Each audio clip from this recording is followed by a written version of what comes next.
नमस्कार, आप तमाम दर्शकों का स्वागत है। आज की चर्चा शुरू करने से पहले आप सभी को ये हम बताना चाहते हैं कि रविवार का दिन भी था, उसके बावजूद भी पॉलिटिकल एक्टिविटी ज़्यादा देखने को मिली है।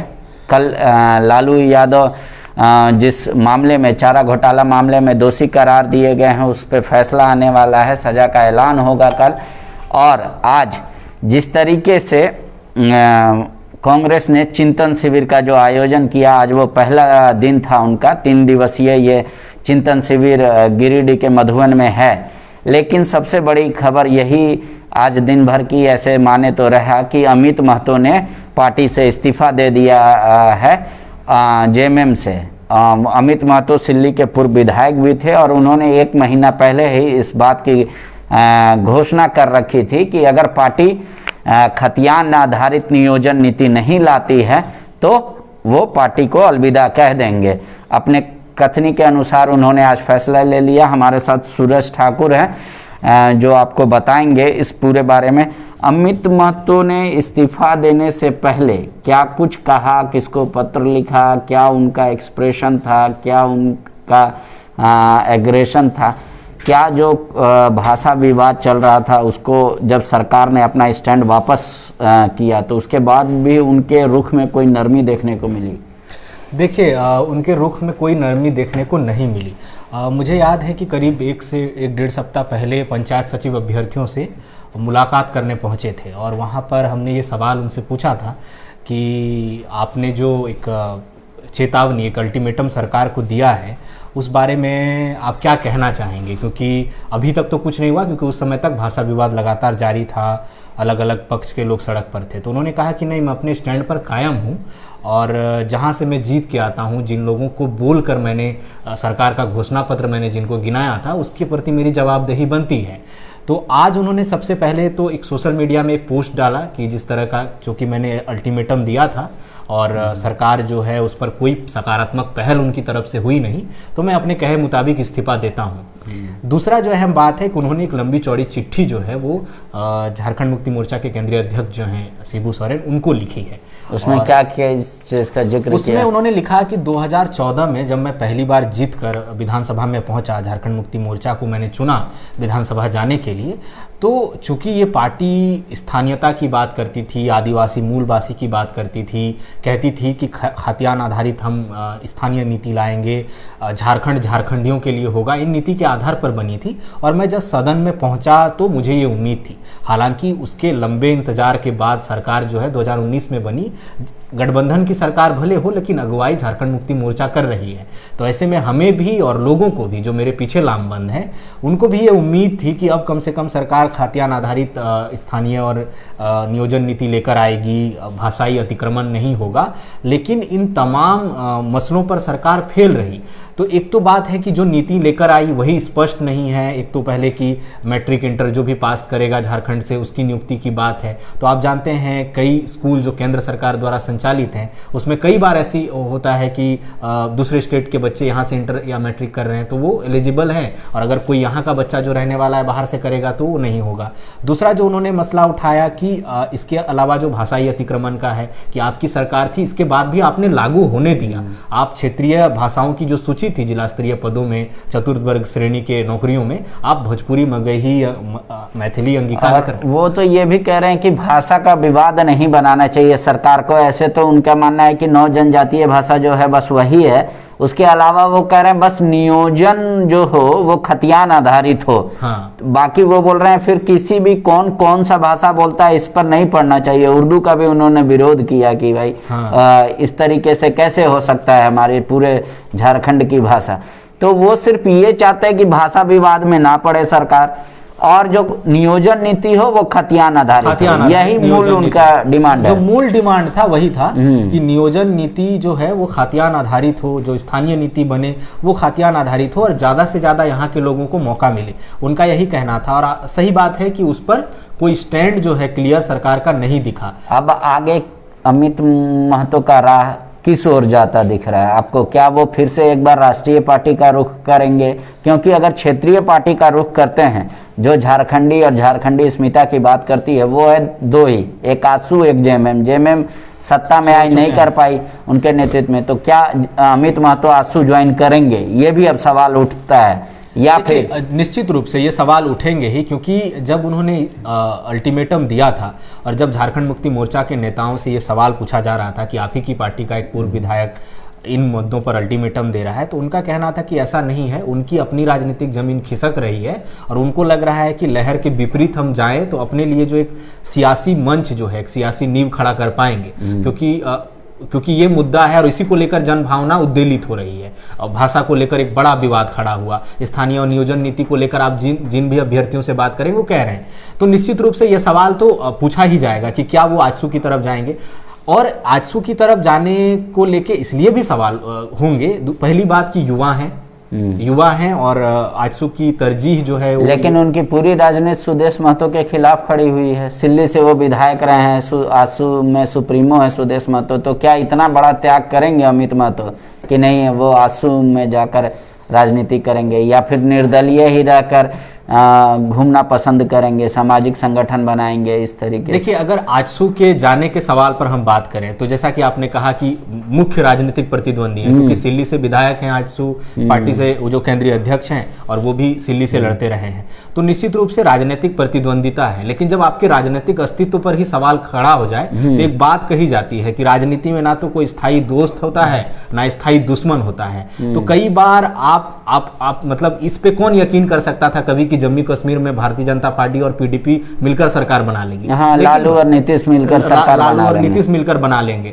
दिल्ली में आम आदमी पार्टी और कांग्रेस मिलकर सरकार। लेकिन इसके लिए तो बहुत बड़ा दिल दिखाना होगा ना अमित महतो को। निश्चित रूप से उससे बढ़िया वो सोचेंगे कि वो अभी फिलहाल निर्दलीय ही रहे या सामाजिक कार्यों में अपने या संगठन को ऐसा खड़ा करे जो सामाजिक गतिविधि करे, और जब चुनाव आएगी उस समय वो फैसला लेंगे। दो बातें हैं कि क्या अमित महतो जिस स्टैंड के खिलाफ गए हैं, मतलब जो स्टैंड उन्होंने लिया है अपनी ही पार्टी के खिलाफ, वो भी तब जब पार्टी सरकार में है, तो या तो वो वाकई जो क्षेत्र की समस्याओं को लेकर है और एक दबाव उन पर नैतिक रहा हो कि उन मुद्दों को लेकर, तो उन्होंने छोड़ा। दूसरी होती है राजनीतिक महत्वाकांक्षा। अगर उनकी राजनीतिक महत्वाकांक्षा सदन में पहुंचने की रहे कि नहीं मुझे अगले चुनाव में सदन में जाना ही है और मैं विधायक बने ही रहना चाहता हूं, तब शायद वो इस बात की तिलंजाली दे देंगे कि हम नहीं जाएं और निर्दलीय ना लड़ें और एक समझौता करते हुए बड़ा दिल दिखाते हुए आजसू में चले जाएं। लेकिन चूंकि उन्होंने एक स्टैंड लिया है, क्योंकि आप देखेंगे कि अगर वो भाषाई अतिक्रमण की बात कर रहे हैं, आजसू भाषा को लेकर कहती तो है,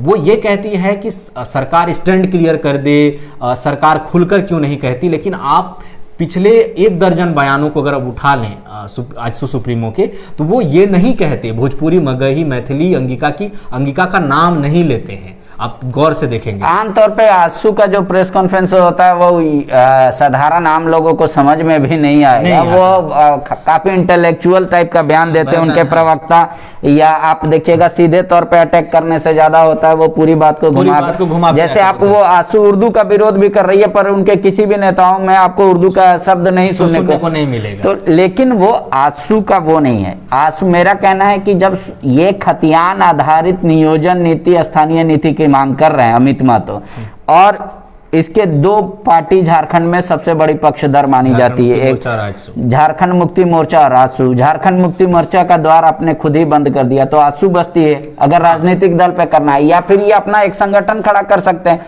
या फिर क्या ये लगता है कि इन सब के अलावा इतर ये क्षेत्रीय दलों की ओर बढ़ेंगे, राष्ट्रीय दलों की ओर बढ़ेंगे? लेकिन राष्ट्रीय दल में ये मुद्दा नहीं होता, क्योंकि राष्ट्रीय पार्टियां कभी भी इस बात को मानने को तैयार नहीं होती। कई संभावनाएं हैं। एक तो पहली बात है कि आप जिस तरह से, या तो मतलब अगर खतियान आधारित नियोजन और स्थानीय नीति ही मुद्दा है, उनका स्टैंड ही यही है, तो आजसू सबसे बड़ी बात कह रही है, या फिर वो स्वतंत्र रूप से इस मुद्दे को उठाएं। जैसे मान लीजिए, जैसे अभी गीता श्री ओरांव हो गई, ये हो गए, शैलेंद्र महतो हो गए, इस तरीके का, और जो अभी नया लड़का जो उभर के आया जयराम महतो, वो भी, तो उस तरीके के लोग और जो युवा यूथ हैं, अगर वो मिलकर अगर कोई टीम बढ़ाएंगे, ये हो सकता ये है तीसरा मोर्चा एक तरीके से झारखंड में खड़ा करने की कोशिश हो सकती है। क्योंकि देखिए गीताश्री, जैसे कि आपने गीताश्री उरांव का नाम लिया, उन्होंने जिस दिन इस्तीफा दिया तो उन्होंने कह दिया था कि पार्टी से पहले मेरे लिए माटी है, वो उस अपना इन्होंने स्टैंड क्लियर किया, उन्होंने पार्टी छोड़ दिया और कोई सुगबुगाहट नहीं है कि वो किसी पार्टी में जा रही हैं। जयराम महतो का जिस तरह से नाम लिया आपने, तो वो एक बड़ा चेहरा इस समय झारखंड में उभर कर आए हैं इन मुद्दों पर बोलते हुए कि झारखंड झारखंडियों के लिए है। और ये तो एक हो सकता है कि थर्ड फ्रंट बने।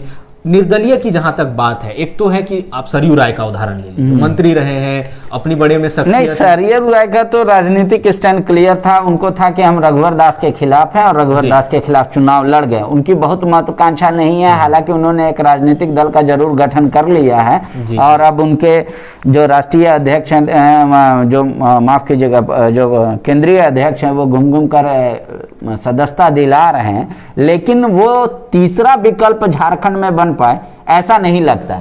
और जेबीएम के विलय के बाद तीसरे विकल्प की तलाश आज भी लोगों को है। तो उसमें लेकिन ये भी देखना होगा कि जिन लोगों की हम बात कर रहे हैं कि जिन लोगों ने भी छोड़ी हैं पार्टियां, तो आप जब तीसरा मोर्चा बनाने की बात करते हैं तो फिर अपने विधानसभा की बात नहीं है, तब पूरे झारखंड की बात है। तो ये देखना होगा कि जिन भी लोगों की हम बात कर रहे हैं, चाहे वो राजनीतिक दल छोड़े, एक बात ये भी आ रहा है सामने कि एक बार वो शायद लोकसभा में निर्दलीय प्रत्याशी के तौर पे रांची संसदीय सीट से भाग आजमाइश करेंगे, क्योंकि उन्होंने यहाँ के लोकल फीलिंग को उभारा है, तो शायद वो एक माइलेज ले।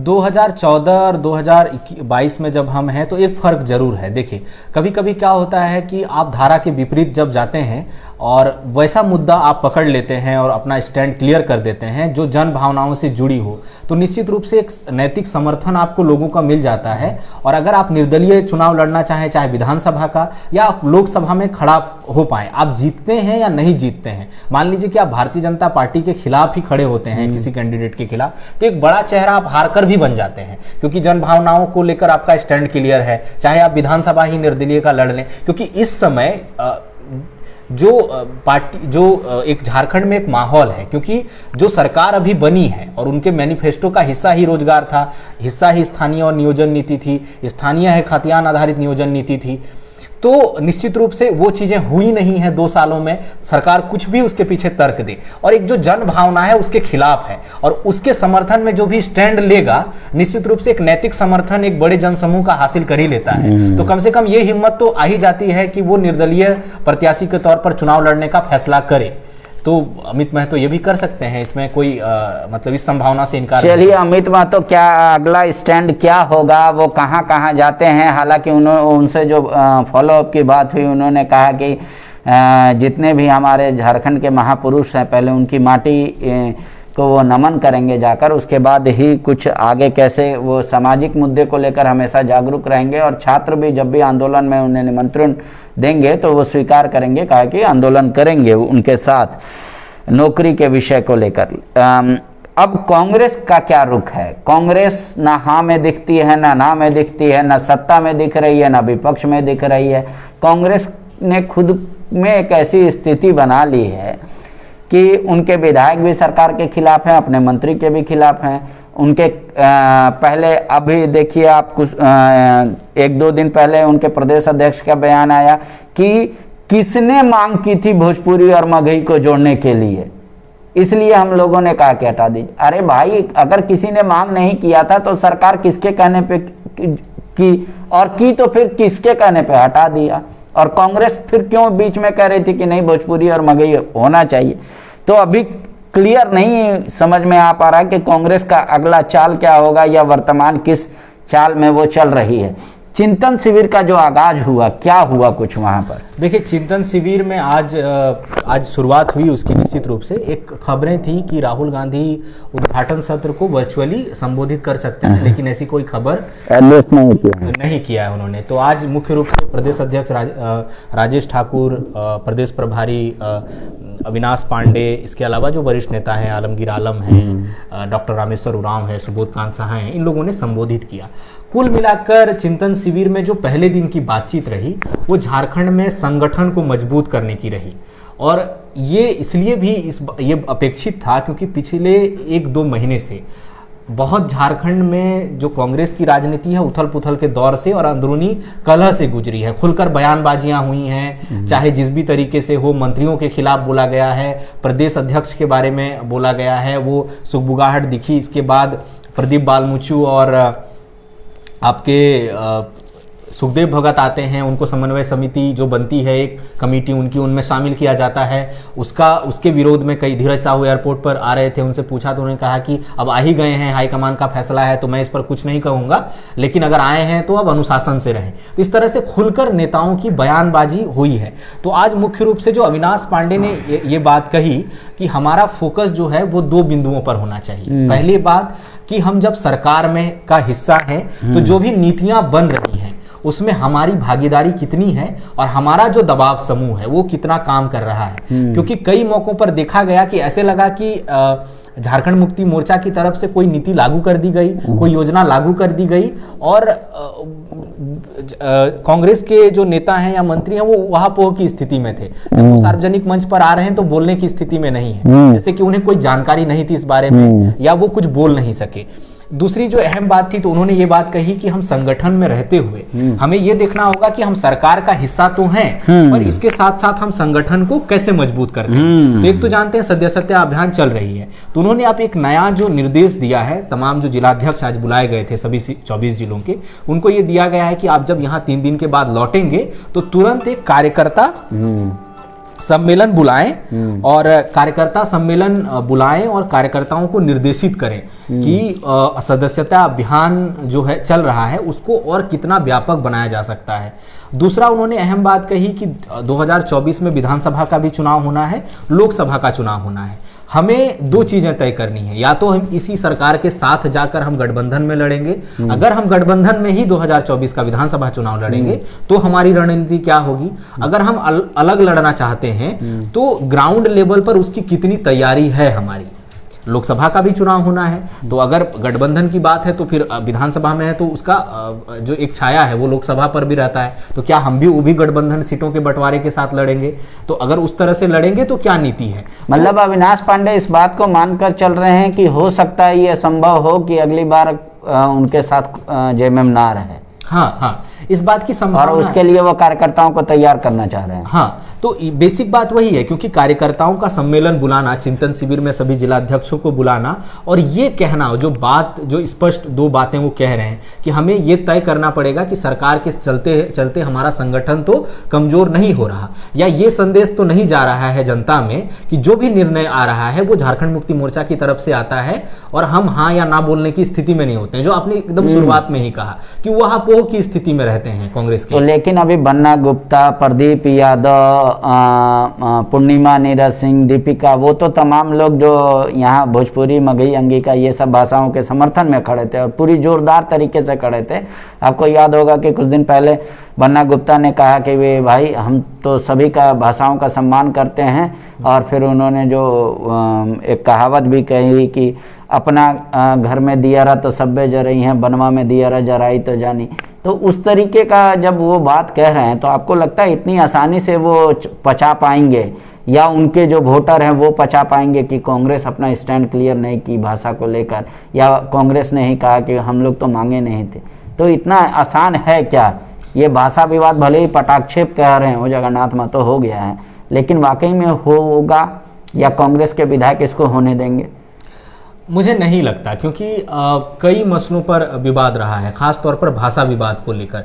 भाषा विवाद को लेकर झारखंड मुक्ति मोर्चा और कांग्रेस के बीच स्पष्ट मतभेद उभर कर सामने आए हैं, और सबसे बड़ी बात है कि झारखंड मुक्ति मोर्चा की तरफ से स्टैंड क्लियर हो रहा था कि नहीं, हमें नहीं चाहिए भोजपुरी मगही, लेकिन कांग्रेस जो है ना इधर थी ना उधर थी, हमें नहीं चाहिए, हमें चाहिए। कुछ विधायक खुलकर सामने आते भी हैं, कहते भी हैं, लेकिन वो इशारे में, खुलकर नहीं, और कई लोग चुप्पी साध लेते हैं। आप दीपिका पांडे सिंह का बयान सुन लीजिए, वो कहती हैं कि इसको बेवजह तूल दिया जा रहा है। वो समर्थन में कहती हैं, ना ही विरोध में कहती हैं। वो कहती हैं इसको तूल नहीं दिया जाना चाहिए, हमें रोजगार पर फोकस करना चाहिए, युवाओं के लिए ये मौका है कि एक सरकार बनी है, हमें उस पर फोकस करना चाहिए, लेकिन स्पष्टता नहीं दिखी। और निश्चित रूप से एक जो आम लोग हैं उसको ये संदेश जाता है, अब वो समझते हैं, अब मुखर हैं चीजों को लेके, और ख़ास तौर पर रोजगार के मसले पर ज़्यादा मुखर हैं, युवा वोटर आपका जो है, तो वो समझता है कि आप स्टैंड नहीं ले रहे।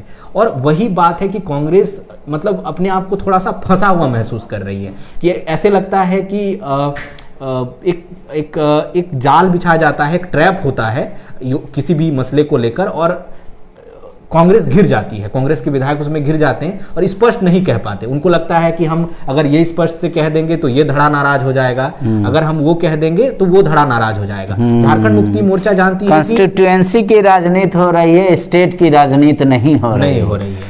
ठीक है, एक बात और, ये जो अभी सूचना जनसंपर्क विभाग ने जो विज्ञप्ति जारी किया कि कैबिनेट में जाते ही आदिम जनजाति के आश्रितों को नौकरी मिलेगी, इसमें क्या बात है? क्या उन आश्रितों को नौकरी मिल रहा है जो इनके मतलब पूर्वज पहले से नौकरी में है, मतलब यूं कहे कि अनुकंपा, तो उसमें क्या नई बात है जो सरकार बताना चाह रही है?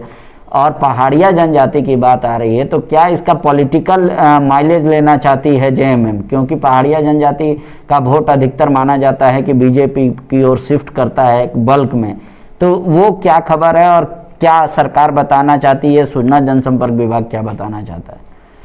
देखिए, एक तो स्पष्ट है कि एक दिया गया था कि जो बिरहोर और पहाड़िया आदिम जनजाति के लोग हैं, उनके जो आश्रित हैं, मान लीजिए जो कर्मी जिनका निधन हो गया, तो उनके आश्रितों को सरकारी नौकरी के प्रस्ताव को मंजूरी दी जाएगी। तो एक तो पहले से एक जो नीति रही है कि वो तो सभी के आश्रित अगर नौकरी में अनुकंपा के आधार पर नौकरी दी जाती रही है। तो इसमें नया क्या है? सबसे पहला जो धीरे धीरे स्पष्ट होना होगा कि इसमें नया क्या है, कि किस तरीके से वो नियुक्तियां दी जाएंगी। इसके अलावा दूसरी जो बात है इसमें ये है कि जो डी श्रेणी की नौकरियां हैं, जो इसमें लिखा गया है कि अनुकंपा के आधार पर घ पदों पर, यानी कि डी श्रेणी की नौकरियों पर, तो ये होगा। अभी कई चीजें स्पष्ट नहीं है, क्योंकि 24 को पहले ये बात आती थी कि जो आदिम जनजाति है, चूंकि वो विलुप्त होने के कगार पर पहुंच चुकी है जनजाति, तो उनके जो बच्चे या जो आदिम जनजाति के युवक 10वीं पास कर लेंगे या 12वीं पास कर लेंगे, उनकी सरकार सीधी नियुक्ति करेगी। तो क्या वैसा कोई राज्य में उदाहरण आया सामने कि सरकार ने सीधी नियुक्ति दे दी हो आदिम जनजाति के युवाओं को? अभी तक ऐसा उदाहरण नहीं मिलता है कि आदिम जनजाति के लोगों ने वो मतलब 10वीं पास की हो और उनके लड़कों को सीधी नियुक्ति किसी भी विभाग में दी गई हो। तो ऐसा उदाहरण तो नहीं मिलता। और अभी जो भी बात आ रही है, क्योंकि इसको कहा जा रहा है कि इसमें अभी ये नहीं तय किया गया है कि जो शैक्षणिक योग्यता होगी, मान लीजिए कि कोई जॉब कर रहा है और इस आदिम जनजाति समुदाय से, और उसका निधन हो जाता है सेवा पूर्व, तो एक तो अनुकंपा के आधार पर नौकरी देने की बात है, वो ऑलरेडी है। तो इसमें यह कहा गया है कि शैक्षणिक अर्हता जो है वो तय करने के लिए कैबिनेट में जब बात होगी तो इस पर चर्चा की जाएगी। और जहां तक आपने बात की कि क्या इसका पॉलिटिकल आधार भी है, हो निश्चित रूप से इससे इनकार नहीं किया जा सकता, क्योंकि दो मसलों पर जो आदिवासी समुदाय है वो दो मसलों पर थोड़ा सरकार से हिला हुआ है अभी। एक जो भरोसा कहते हैं, एक तो भाषाई अतिक्रमण का मसला, जिस तरह से सरकार का स्टैंड रहा, क्योंकि मुख्यमंत्री खुलकर नहीं बोले, एक जगन्नाथ महतो की तरफ से लगातार उठा, और हालांकि अभी चेंज कर दिया गया, लेकिन लागू हुआ, ये थोड़ा सा उनके मन में जाएगा कि आपके होश से होकर गुजर के ये चीजें लागू हुई। अच्छा, लेकिन जो जगन्नाथ महतो ने कल इशारे में कहा, कई मीडिया कर्मी ने उसको फिर पकड़ के क्रॉस क्वेश्चन भी किया, हालांकि वो स्लिप कर गए, कि ये पहली जीत है भाषा को हटाना, दूसरी जीत होगी खतियान आधारित स्थानीय नीति लाना। अमित महतो कह रहे हैं स्थानीय नीति कोई मसला नहीं है, स्थानीय को नियोजन से जोड़िए और तब खतियान आधारित नियोजन होगा, तभी ये विकल्प होगा। भाषा कोई मायने नहीं रखती, कोई घर में कौन सी भाषा बोलता है क्या बोलता है उससे कोई फर्क नहीं पड़ता राज्य को, जिसका खतियान होगा उसी का नौकरी होगा, ये सुनिश्चित करे सरकार। तो इसको लेकर आज बूटी मोड़ में भी आंदोलन देखने को मिला, वो क्या है? और इधर जो कैलाश यादव और इस तरीके के लोग जो हैं वो भी कुछ कह रहे हैं, वो क्या है दोनों असल में? एक तो जो विरोध का स्वर जिस समय से उठ रहा था भोजपुरी और मगही के खिलाफ, उसी समय से एक दूसरा धड़ा जो है, जो अखिल भारतीय भोजपुरी अंगिका मैथिली और मगही संघ है वो लगातार विरोध में आवाज उठा रहा था कि हमारे साथ भेदभाव किया जा रहा है या हम पर निजी हमला है। शिक्षा मंत्री के खिलाफ बहुत मुखर रहे हैं कैलाश यादव। आज जो बूटी मोड़ का जो आप चर्चा कर रहे हैं, लगभग 500 से 600 या उससे भी ज़्यादा की संख्या में भीड़ थी। महिलाओं की संख्या काफ़ी ज़्यादा थी। जो तख्तियां हम देख रहे हैं उसमें जो स्पष्ट बात है वो यही है कि अमित महतो तो खातियान की बात करते हैं। हमने उनसे 1932 का जिक्र किया, उन्हें कहा मुझे मतलब नहीं 1932 से, क्योंकि कई संशोधन हुए हैं, इसलिए मेरा मसला 1932 नहीं है, मेरा मसला है खतियान जो भी संशोधित हो।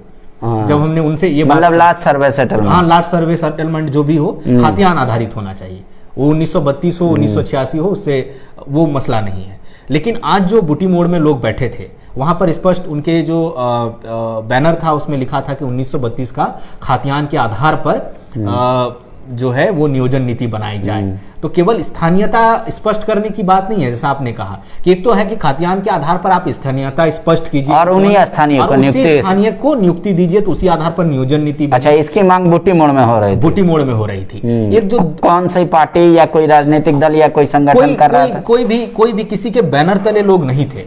एक जनसमूह था जो अलग अलग इलाकों से आया था और महिलाएं थी उसमें, और जो अलग अलग संगठन के लोग हैं उसमें, जो लोग इस मसले को लेकर मुखर रहे हैं, जो भाषण सुनाई दे रहा है वीडियोस में, तो मांग वही है। दूसरी बात जो उसमें स्पष्ट एक और जो बात कहने वाली बात है कि उसमें कई जो महिलाएं थी जिनके हाथ में तख्ती थी, उन लोगों का ये कहना था कि पहले जो है आप स्पष्ट कीजिए नीति।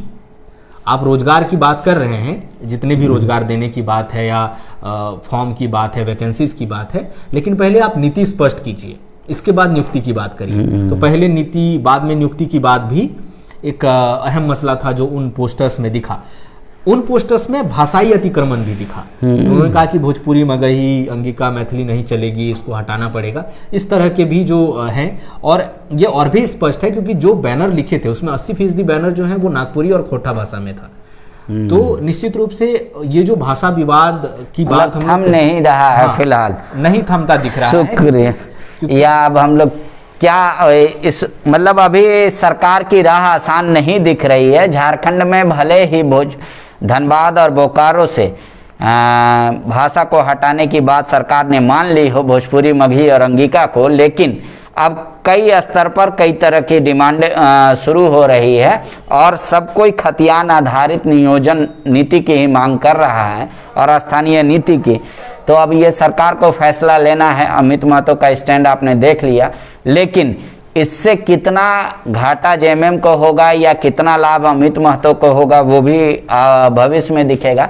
लेकिन अब एक चीज जो हर जगह कॉमन देखने को मिल रही है कि बिना राजनीतिक दल या बिना कोई नामी ग्रामी बहुत पुराना संगठन के बैनर तले ये आंदोलन नहीं हो रहा है, बल्कि नव युवक और खासकर महिलाएं सामने आ रही हैं और अपने हक और अपने अधिकार की बात वो कह रही हैं कि जब तक खतियान आधारित नियोजन नहीं होगा तब तक समस्या का समाधान नहीं होगा।